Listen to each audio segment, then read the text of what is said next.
Welcome into another episode of Tailgate Talk SEC. I am Will Thomas, and today we are in the final stretch of our season breakdown and schedule prediction videos. We've got the Texas Longhorns today. Now, Steve Sarkisian has got Arch Manning back. He has got one of the top portal classes in the country. He brought in Will Muschamp to run that defense. Mark Stoops along there to just help him out on that staff. Everything is turning up good for Texas. But you can kind of say similar things about their past few seasons. Right, there's been little to complain about with the Longhorns in the preseason when it comes to talent acquisition, right, coaching pedigree. Is this the year they put it all together? If you've seen my stuff before, you know that my answer to that question is yes. I do think that this is the year that Texas finally gets it done because you have Arch Manning in his second year as a full-time starter. You have a guy like Cam Coleman that I help out in the receiver room, but now that also frees up the rest of the guys. You have an elite tandem at running back. You have a much more experienced offensive line full of talent, and the defense is just stupid. But let's just get into this Texas Longhorns schedule here, go through all 12 games, and let's just break down the challenge that each game presents and how I think it might turn out. So in week 1, they host Texas State. Not much to talk about here. Texas will take care of business there and be 1-0.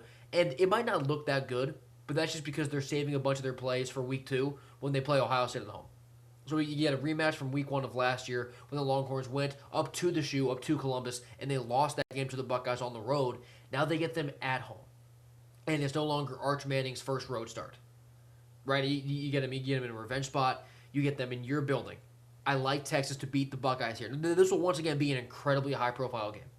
And me picking Texas, that's not an indictment on Ohio State at all. It's Ohio State. I just think that Texas in this spot at home with revenge on their mind and really just a much more developed, sharper, smarter, more experienced team than they brought into Ohio State last year, I think it's really going to pay off. So I've got the Longhorns beating the Buckeyes at home in what should be a top 5 matchup here in week 2 to really try and propel their season off to an incredible start. So then after Ohio State in week 3, they host UTSA. That'll be a nice, light, breezy game in between the Buckeyes and their 9 straight games of conference play. So Texas will beat UTSA at home. And then week 4, their first SEC game, is not an easy one. They go to Tennessee.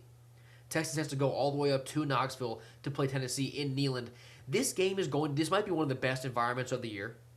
Obviously you'll have Ole Miss versus LSU before that, but this is the Vols, their first SEC game. You get one of the best teams in the country at home. This environment is going to be awesome. It's not going to matter to me, though. I've got Texas being able to take down Tennessee. I just think that with the Vols still breaking in a new quarterback, whether that is going to be George McIntyre or Faison Brandon, when you're only in week 4, that's not a ton of time to really get him comfortable. And Texas will be, by far, the best defense that they've ever faced. So I've got the Longhorns being able to just kind of out-muscle, outlast Tennessee in this spot in week 4. And then week 5 comes around, and Texas already has their bye. They have a very early bye in week 5 here. Now, what that means is that they play 8 straight games to end the year. And I've cited that as a concern for multiple other schools. I believe it's Oklahoma, and there's one other school who also plays 8 straight. I think it might be Ole Miss, or might be I'll forget exactly who it is. But there are 3 schools in the SEC who play 8 straight games to end the year, and Texas is one of them. So when you get down to those final 3 or 4 games, just as is, the wear and tear, the attrition of the season really does start to show itself, and you got guys who just can't go, guys who aren't 100%. That happens no matter where your bye week is. When your bye week's in week 5, and you get to the final 2 games and you've already played 6 consecutive football games, that can get really, really hard. So Texas's depth is going to be really tested. Their durability is going to be very tested. I think that they might have what it takes. But let's go through these final 8 games here and see what they're all about. So in week 6, it's the Red River Shootout. They get Oklahoma in the Cotton Bowl. This one's going to be really tough. This might be the 2 best defenses in the SEC between Texas's and Oklahoma's. But that doesn't mean that there won't be a good bit of points scored because both offenses, they're obviously very familiar with each other, and both offenses are full of firepower. I'm going to go with the Longhorns here to beat Oklahoma once again. We saw them do it in semi-upset fashion last year. I think the Texas was actually favored at kick of that game, but no one really thought they could do it until they went out and did it. But I had the Longhorns getting Oklahoma again. I just think that from last year, Texas has really, kind of crossed a bridge in terms of potential and talent. Oklahoma got a little bit better, I do think, from last year, but they didn't elevate the same way that Texas did. So I think that Texas just kind of took off even more than the Sooners did. So give me Texas to beat Oklahoma in week 6 in the Cotton Bowl. And then Texas rattles off 3 straight true home games here. That is a fun wrinkle in their schedule. They play at Tennessee in week 4, like I said. Their next true road game isn't until week 10 when it's at Missouri. So that's a really good stretch right there for Sark. Your only game that isn't DKR is the Cotton Bowl against Oklahoma. So they don't leave the state of Texas from week 4 to week 10. So they need to bank on that pretty well. And those 3 home games, first off in week 7, they host Florida. The Gators, I do believe, are going to be incredibly improved this year. I think that John Summerall is going to be able to unlock that talent that he was able to retain. It's not really going to matter in Austin, I don't think, especially now Texas is 5-0 and cruising. So give me Texas over Florida probably pretty comfortably. I wouldn't imagine that game is too stressful against the Gators. In week 8, though, Texas hosts Ole Miss. This could be one of the most fun games of the season, assuming the Rebels don't take too much of a step back offensively with Pete Golding as their head coach, and they're still just as sharp and explosive as they were last year. This game could be a ton of fun. I'm going to go Texas here just because they're at home. You know, the tape is out on Chambliss now, which is not me saying that he's going to regress or be weaker, but sure, he wasn't sneaking up on people at the end of last year, but in year 2, he's sneaking up on nobody. Will Muschamp's going to have all this time to prep for him, so they'll be able to at least contain Trinidad Chambliss and Keyone Lacey. Give me Texas over Ole Miss in DKR in week 8. And then in week 9, Texas, there's not really such thing as a bye week in SEC conference play, but they host Mississippi State here in week 9. So that's the closest thing you can get. You get 3 straight tough games, then you get the Bulldogs in your home building. Now, Texas just had to survive in Starkville last season. So that's going to kind of help them in this spot because they'll see that logo coming up and they'll be like, okay, if they already know at this point, like, we're one of the best teams in the country, we know we can beat these guys. But you'll see that logo and you'll remember that you were down by 17 in the 4th quarter last year to them.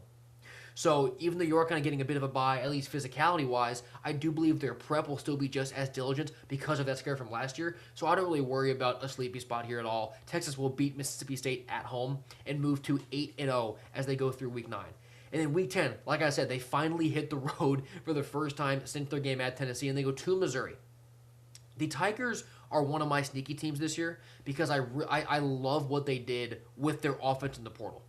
They have so many great weapons. I think that their defense might be a little bit worse just because it's so hard to backfill Damon Wilson, Zion Young, and Jeremiah Trotter. Like, it's still going to be good. They brought in some decent pieces, but I don't think it'll be as sharp. But Missouri's offense is really what excites me. And if the Tigers are if they've only lost 2 games at this point, they could easily be still, pushing for a playoff spot. And if they've only lost 2 games at this point, a win over Texas really pushes you into that conversation. So they're going to be up for this game. They're going to give everything that they have. It will be a very good environment there in Como. I don't think it matters. I just don't think it matters against this Texas team because that defense is going to travel. So even though Missouri they're going to have a great offense, I think that Texas will be able to contain that, limit the explosives, make Missouri earn all their drives, which really slows down, obviously, any offense. And just offensively for the Longhorns, I believe that the experience, the overall talent, the firepower, the fact that they can both run and pass with that personnel, it's going to be hard to falter. At least with both aspects of your offense. So I've got Texas just once again being too much for Missouri here in week 10 and moving to 9-0 through 10 weeks. In week 11, Texas goes to LSU to Baton Rouge. Now, if I'm wrong about LSU, this could be the game of the year. My current read on LSU is that they're going to, I don't want to say disappoint because they'll still be a good team. But in terms of the expectations of LSU under Lane Kiffin with this much investment, I have them not performing to that level that's like a championship level.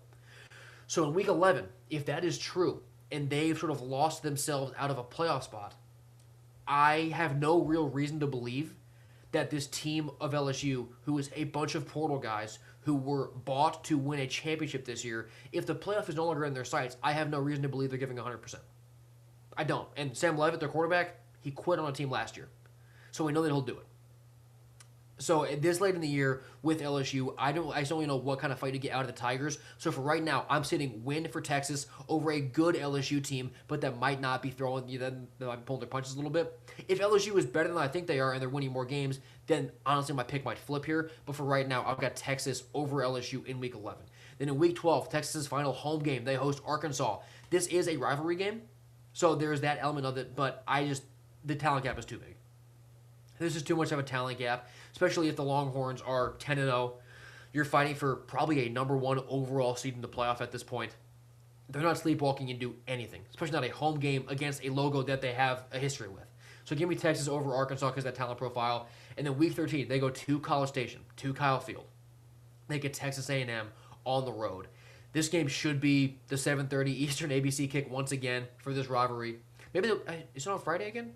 Might be on Friday again. I don't know. Regardless, it will be a primetime game. Longhorns and Aggies. We saw Texas go in there 2 years ago. take down Texas A&M when it was that was a game to get to Atlanta. Then last year, A&M was 11-0. They were in the driver's seat to be the one seed in the SEC, go to Atlanta, and they lost in Austin. Didn't even get to the SEC title game and lost in the first round of the playoff. This year, I think will be the same story, where Texas just has A&M's number. They're just too talented. They're just too sharp. They're just too good. And the Longhorns will be able to take down A&M again in Week 13. So if you were counting at home, that was 12 wins and 0 losses. I've got Texas going perfect through the regular season and going undefeated, being the number 1 seed in the SEC. And part of the reason why I'm so confident in them going 12-0 is obviously I love this team. They don't play Georgia. They don't play Alabama. They missed 2 of those top dogs. They obviously play some really good teams. They play Ole Miss. They get A&M. They get LSU. They have the Ohio State game. So the schedule is still very hard. But in conference, you missed 2 of those strongest opponents. I've got Texas going 12-0. I have them going and winning that game in Atlanta over whoever it is. And I have them being the number 1 seed in the college football playoff this fall. So, obviously, the expectations around Texas have been high for years. And they're the same this year. And we're kind of at the breaking point. No, not the breaking point, but this will be the year for Sarkisian where if he doesn't at least, I wouldn't say at least, but at least make the SEC title game and go win a playoff game or 2, people are going to start to get impatient. So this is kind of the year for the Longhorns. I'm not saying the 3 words. I'm not saying Texas is back officially. I'm not saying that because that's a jinx.